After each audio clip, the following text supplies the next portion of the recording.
That crackling sound in your joints is usually not bone grinding on bone. When you stretch or pull a joint, you can create negative pressure inside the joint capsule. That pressure change causes dissolved gases in the synovial fluid to form bubbles. This process is called cavitation, and it creates the familiar pop or crack. That's also why the same joint usually can't crack again right away. The gases need time to dissolve back into the fluid.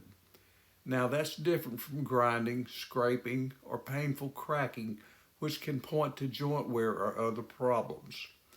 But the ordinary pop when you stretch, usually it's just gas physics happening inside your joint.